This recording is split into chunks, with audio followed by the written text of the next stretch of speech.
चले गइलू जान हो ससुरावा चढ़ते फागुन भइलू दूरावा का करी जानू ए जान चले गइलू जान हो ससुरावा चढ़ते फागुन भइलू दूरावा पियावा न रही तहिया हमरा के बोलई हो पियावा न रही तहिया हमरा के बोलई हो होली के दिनवा जानू हो अकेले आई हो ससुर रामे रंग खेले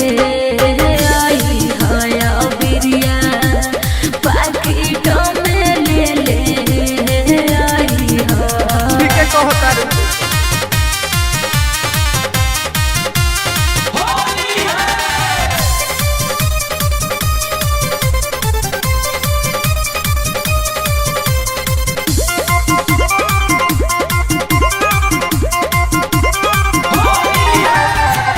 पिछला साल पीछही से चुपके से आके भाग गइलू घर में देह पर पानी भाभा के ये तो सही कहा जानू याद बाटे तोहरा संग कइल सब मजा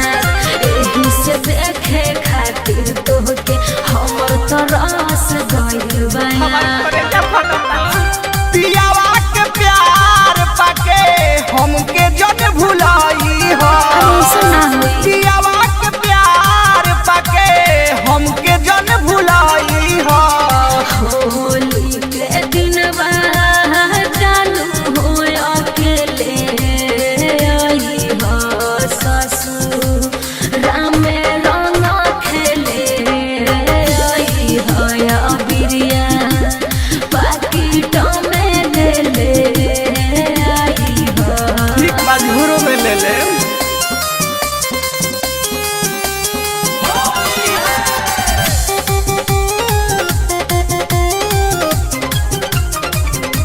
अम्बे रिकॉर्डिंग स्टूडियो दिल्ली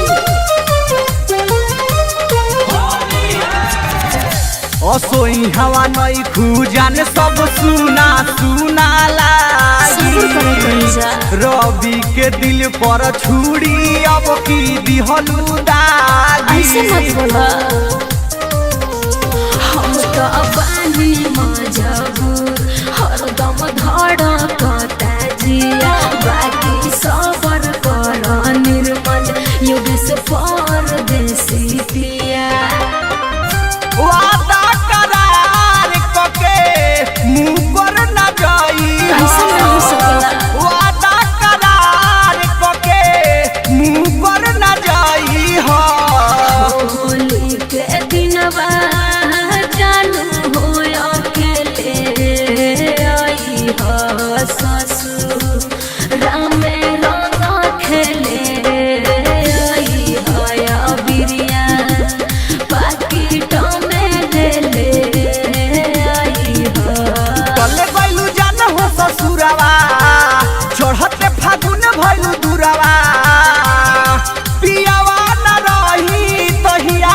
हमरा के बोलई हो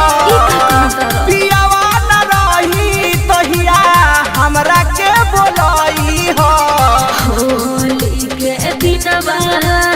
जानू हो अकेले आई हो ससुर रामे रंग खेले आई हो बिरिया पाकिट में ले आई हो आई तो जरूर मिलब जानू।